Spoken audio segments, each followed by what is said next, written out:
वर्ष 1469। शरद ऋतु का आरंभ, कार्तिक पूर्णिमा का शुभ मुहूर्त। कालिकाल के इस खंड में धरती पर प्रकट हुए बाबा नानक, जिन्हें समूचा समाज श्री गुरु नानक देव जी महाराज के रूप में जानता है। सर्वज्ञानी गुरु नानक देव जी ने दुनिया के समक्ष स्वयं अपना परिचय क्या रखा, आइए इसे जानें। सूरज कुलते रघुभया रघुवंश हुआ राम, रामचंद्र को दोई सुत लवि कुसुत ही नाम। ए हमाते बड़े हैं जुगा जुगा अवतार, इन्हीं के घर उपजू नानक कल अवतार। गुरु नानक देव जी ने अपना ये परिचय कहीं और नहीं बल्कि इस्लाम के केंद्र स्थल मदीना में दिया। देशाटन करते करते गुरु नानक देव जब मक्का के बाद मदीना पहुंचे तो वहां पीर बहाउद्दीन को गुरु नानक ने अपना यही परिचय दिया। श्री गुरु नानक ने उस समय की भाषा में कहा, सूर्य कुल में रघु नाम के राजा हुए, रघु के वंश में हुए राम। रामचंद्र जी के दो पुत्र थे, कुश और लव। वे राम हमारे ऐसे पूर्वज हैं जो युग युग में अवतार धारण करते रहे हैं। इन्हीं के वंश में मैं नानक कलिकाल में अवतरित हुआ हूं। ये बात पटियाला की पंजाबी यूनिवर्सिटी के डॉक्टर कुलवंत सिंह की संपादित मक्के मदीने की गोष्ठी में पृष्ठ संख्या 253 पर लिखित है। पवित्र दशम ग्रंथ के एक दोहे में भी ये बात आई है। श्री गुरु नानक देव जी के सच्चे अनुयायी जानते हैं कि गुरु नानक देव जी ने स्वयं को रघुकुल के श्री राम का वंशज ही कहा। ये बात इससे भी जुड़ती है कि अपने जीवन काल में तीर्थाटन करते हुए श्री गुरु नानक देव जी महाराज अयोध्या में अपने पूर्वजों का स्थान देखने भी पहुंचे। मैं समझता हूं कि राम ये हमारे जीवन के फोकल पॉइंट है। गुरु ग्रंथ साहब में भी बार बार राम शब्द आता है। आजकल कुछ लोगों ने एक व्याख्या शुरू करी है। वो कहते हैं कि ये राम अयोध्या के राम नहीं थे। मैं इस व्याख्या को सही नहीं मानता। मैं इस व्याख्या को भरमाने वाली, भटकाने वाली मानता हूं। राम और राम का स्मरण ये सब गुरुओं ने किया है और इस बारे में कोई शंका पैदा करना उचित नहीं होगा। अयोध्या ਦਾ ਉਹਨਾਂ ਦਾ ਜਾਣਾ, ਸ਼੍ਰੀ ਰਾਮਚੰਦਰ ਜੀ ਮਹਾਰਾਜ ਦੀ ਜਨਮ ਭੂਮੀ ਦੇ ਵਿੱਚ ਜਾਣਾ ਵੀ ਇੱਕ ਵਿਸ਼ੇਸ਼ ਕਾਰਨ ਬਣਿਆ। ਉਹਨਾਂ ਨੇ ਜਿੱਥੇ ਆਪਣੀ ਬਾਣੀ ਦੇ ਵਿੱਚ 2500 ਵਾਰ ਰਾਮ ਰਾਮ ਰਾਮ ਕਹਿ ਕੇ ਉਚਾਰਨ ਕੀਤਾ, ਉੱਥੇ ਇੱਕ ਦੀ ਗੱਲ ਨੂੰ ਪੂਰੇ ਸੰਸਾਰ ਵਿੱਚ ਜੋੜਨ ਦਾ ਯਤਨ ਕੀਤਾ। ये पूरा कालखंड वर्ष 1510 से 1511 के बीच का है और यहाँ ये बात ध्यान देने योग्य है कि तब तक भारत में मुगल आक्रांता बाबर का आक्रमण नहीं हुआ था। उस समय अवधि में अयोध्यापुरी में श्री गुरु नानक देव जी ने सरयू किनारे अच्छा समय बिताया। यही बात 4 वर्ष पूर्व सर्वोच्च न्यायालय के निर्णय का आधार भी बनी, जिसमें श्री राम लला की जन्मभूमि को ही सर्वोच्च माना गया। गुरु नानक देव जी के छोटे पुत्र श्री लक्ष्मी चंद जी के 8वें वंशधर बाबा सुखवासी राम बेदी जी ने अपनी रचना गुरु नानक वंश प्रकाश में लिखा, चले तहाते सतिगुरु मर्दाना ले संगी, आए अवधपुरी बिखे सरजू नदी जिह सुंगी। सरजू जल मंजन किया दर्शन राम निहार, आत्मरूप अनंत प्रभ चले मगन हितुघार। अर्थात श्री गुरु नानक देव जी मर्दाना के संग चलकर अयोध्यापुरी आ पहुंचे, जिस पुरी के संग सरयू नदी बहती है। सरयू नदी के जल से गुरु नानक देव जी ने स्नान किया और श्री राम जन्मभूमि मंदिर के निर्निवेश दर्शन किए। अपनी उदासियों के दौरान, अपनी यात्राओं के दौरान अयोध्या भी गए थे। सरयू नदी में स्नान उपरांत उन्होंने श्री राम मंदिर में दर्शन किए, वहां कीर्तन किया और अपने प्रवचन किए। उनका मानना था और वो कहते थे, उनके एक शब्द है कि सबसे ऊंच राम प्रकाश जिस पास्यो जप नानक दास। तो वो कहते थे सबसे ऊंचा है राम का प्रकाश, राम की स्तुति सबसे ऊंची है और यही करके नानक दास जो है उन्हीं की स्तुति। भाई बालाजी वाली साखी के पृष्ठ संख्या 398 पर इसकी चर्चा है कि जब श्री गुरु नानक देव जी अयोध्या पहुंचे तो उन्होंने भाई बाला को कहा, भाई बाला, यह नगरी श्री रामचंद्र जी की है। ऐथे श्री रामचंद्र जी ने अवतार तार के चरित्र के तेहन, सो देख के ही चलिए। भाई मनी सिंह की पोथी जन्म साखी के अनुसार अयोध्या पहुंचने पर गुरु नानक देव ने मर्दाना से कहा, मर्दान्या, ये अयोध्या नगरी श्री रामचंद्र जी की है, सो चल इसका दर्शन करिए। मनोहर दास मेहरबान की रचना सचू खंड पोथी के अनुसार गुरु नानक जब अयोध्या में थे तो एक भक्त ने उनसे मुक्ति का मार्ग पूछा।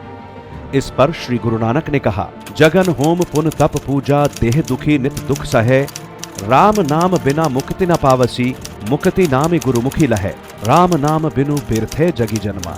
यानी मनुष्य यज्ञ होम दान पुण्य तप पूजा इत्यादि कर्म जितने कर ले उसकी देह कष्ट ही पाती है और वो नित्य अनेक दुख सहता है। राम नाम के बिना कोई भी मुक्ति प्राप्त नहीं कर सकता। ये मुक्ति सच्चे गुरु के अभिमुख रहते हुए राम नाम के स्मरण से होगी। राम नाम के स्मरण के बिना जगत में जन्म लेना निष्फल है। तो यदि श्री गुरु नानक देव जी के इन शब्दों को उनके अनुयायी आज्ञा स्वरूप में देखते हैं तो ये स्पष्ट है कि गुरु नानक देव जी प्रभु श्री राम नाम की ज्योति जगाने के काम में जीवन पर्यंत लगे रहे होंगे। गुरु नानक वंश प्रकाश में आए शब्दों दर्शन राम निहार में आए राम का अर्थ श्री राम जन्मभूमि मंदिर में प्रतिष्ठित राम मूर्ति से ही है। भाई मनी सिंह की पोथी जन्म साखी, भाई बाले वाली जन्म साखी और गुरु नानक वंश प्रकाश में आए कई प्रसंग ये बातें स्पष्ट करते हैं कि अयोध्यापुरी और श्री राम के संबंध में गुरु नानक देव जी की भावना प्रबल थी। गुरु नानक श्री राम की लीला से जुड़े स्थलों पर जाकर स्वयं अनुभूति करना ही चाहते थे। अयोध्यापुरी में 2 ऐतिहासिक गुरुद्वारे भी स्पष्ट करते हैं कि श्री राम जन्मभूमि के संबंध में गुरुओं की क्या दृष्टि रही। इन गुरुद्वारों के दर्शन करने वाले बताते हैं कि यहाँ गुरुओं की निशानियों के साथ निहंगों के शस्त्र आज भी देखे जा सकते हैं। गुरुद्वारा ब्रह्मकुंड पावन सरयू के उस प्राचीन तट पर स्थित है जहाँ प्रथम गुरु नानक देव, नवम गुरु तेग बहादुर जी एवं दशम गुरु गोविंद सिंह समय समय पर आए। सन 1668 में नवम गुरु श्री गुरु तेग बहादुर जी के आगमन को जानकार श्री राम जन्मभूमि की मुक्ति के प्रयासों से जोड़कर ही देखते हैं। सन 1672 में गुरु गोविंद सिंह मात्र 6 वर्ष की अवस्था में मां गुजरी देवी एवं मामा कृपाल सिंह के साथ वहां पहुंचे। दूसरा ऐतिहासिक गुरुद्वारा हनुमानगढ़ी मंदिर के समीप नजरबाग में स्थित है। नजरबाग का अर्थ है उपहार में दिया हुआ उपवन। वास्तव में उस वक्त अयोध्या के राजा मान सिंह ने गुरु नानक देव जी के सम्मान में उपवन उपहार स्वरूप दिया, जहां इस समय एक बड़ा गुरुद्वारा है। अयोध्या का गुरुद्वारा हम सब ने उसके दर्शन किए। मैं तो समझता हूँ कि जो राम मंदिर का दर्शन करेगा पर गुरुद्वारे में नहीं जाएगा, उसका अयोध्या का तीर्थ भ्रमण अधूरा रह जाएगा, क्योंकि वो गुरुद्वारा ऐसा है जिसमें 3 गुरु गए, स्वयं गुरु नानक देव, गुरु तेग बहादुर, गुरु गोविंद सिंह, राम जी के ही सूर्यवंश के। पूरे समाज में जो उन्होंने जागरण किया वह 10 गुरुओं की परंपरा से आगे बढ़ा। राम जन्मभूमि मुक्ति संघर्ष का इतिहास पुस्तक के अनुसार राम मंदिर के लिए संघर्षरत निर्मोही अखाड़ा के साधु वैष्णव दास ने गुरु गोविंद सिंह से मदद मांगी थी और निहंगों की सहायता से वैष्णव दास ने थोड़ी सफलता भी पाई। नवंबर 30, 1858 को अवध के थानेदार ने एक एफआईआर दर्ज की थी जिसमें लिखा कि 25 सिख श्री राम जन्मभूमि में घुस आए और हवन किया। इन सिखों ने वहां दीवारों पर राम राम लिखा, कई धार्मिक प्रक्रियाएं पूरी की व पूजा पाठ भी किया। ये बताता है कि आंदोलन सिर्फ हिंदुओं का नहीं था, बल्कि पूरा भारत इससे जुड़ा था। आज हिंदू और सिखों में विभेद पैदा करने का षड्यंत्र नाकाम इसीलिए तो हो रहा है क्योंकि बड़ा तथ्य यही है कि श्री राम जन्मभूमि के लिए सबसे पहली एफआईआर हिंदू नहीं बल्कि सिखों के विरुद्ध हुई। निहंग सिखों की कहानी गुरु गोविंद सिंह और उनके पुत्रों के बलिदान तक जुड़ती है। अयोध्या और श्री राम जन्मभूमि का सिख परंपरा से सीधा सरोकार है। ये सभी घटनाएं और गुरुओं का यहाँ प्रवास ये बात स्पष्ट करते हैं। प्रभु श्री राम और अपने वंश के प्रति गुरु नानक देव जी के मन में कैसा भाव था, इसे एक और घटना से समझिए। कालांतर में वे बाला और मर्दाना के साथ लाहौर पहुंचे। इस नगरी को भगवान श्री राम के पुत्र लव ने बसाया था, किंतु जो गुरु नानक देव के काल में मुस्लिम शासकों के अधीन थी, उसके कसाईपुरे में आए तो वहां 1.25 पहर दिन चढ़े तक मुसलमानों द्वारा गौवध होता देख द्रवित हो उठे और अपने दोनों साथियों से बोले, भाई बाला ते मर्दानिया असौ लौ दी नगरी जान के इत्थे आए सा, पर इत्थे मलेच्छा दा जो राज है इस वास्ते 1.25 पहर तीक कर जहर कहर वसदारिया है, सो असी 10वां अवतार तार के मलेच्छा दा नाश करांगे। ये बात भाई मनी सिंह की पोथी जन्म साखी के पृष्ठ संख्या 265 पर अंकित है। मुगल आक्रांताओं की बर्बरता को कैसे समाप्त करना है, श्री गुरु नानक देव जी की दिव्य दृष्टि उस समय भी आने वाला समय देख रही थी और उन्होंने अपने 10वें अवतार की चर्चा की। दशम अवतार यानी श्री गुरु गोविंद सिंह जी, जो गुरु नानक देव और स्वयं को श्री राम के वंशज ही बताते थे। मुगलों से मुकाबले के लिए उन्होंने ही खालसा की सर्जना की थी। गुरु गोविंद सिंह की आत्मरचित वाणी बचित्तर नाटक में उन्होंने गुरु नानक देव को श्री राम के बड़े पुत्र कुश का वंशज और स्वयं को श्री राम के छोटे पुत्र लव का वंशज बताया है। स्पष्ट है कि दोनों गुरु अयोध्या की स्मृतियों से जुड़े थे और श्री राम से उनका गहरा आध्यात्मिक संबंध भी था। 4 वर्ष पूर्व अयोध्या में श्री राम जन्मभूमि पर रामलला विराजमान के अधिकार को लेकर सर्वोच्च न्यायालय ने जो निर्णय दिया, उसके पृष्ठ संख्या 991 से 995 में गुरु नानक देव जी की अयोध्या यात्रा की चर्चा है। इसी यात्रा के आधार पर न्यायालय इस निष्कर्ष पर पहुंचा कि बाबर के आक्रमण से वर्षों पहले भी अयोध्या एक तीर्थ स्थल था और वहां पूजा पाठ होते थे। सिख इतिहासकार और सिख साहित्य के बड़े विद्वान राजिंदर सिंह ने जन्म साखियों के आधार पर यह सिद्ध किया कि गुरु नानक देव 1510 में प्रभु श्री राम का दर्शन करने अयोध्या आए थे। सुप्रीम कोर्ट ने अपने निर्णय में स्पष्ट कहा कि गुरु नानक देव द्वारा वहां जाकर श्री राम का दर्शन करना हिंदुओं की आस्था और विश्वास पर मुहर लगाता है। कोर्ट ने माना कि बाबर के आक्रमण से पहले के कई धार्मिक दस्तावेज हैं जो यहां श्री राम जन्मभूमि की बात के पक्ष में जाते हैं। इसीलिए भगवान राम के जन्म स्थान के संबंध में वाल्मीकि रामायण और स्कंद पुराण सहित धर्म ग्रंथों और पवित्र धार्मिक पुस्तकों के आधार पर हिंदुओं की जो आस्था और विश्वास है उसे आधारहीन नहीं ठहराया जा सकता।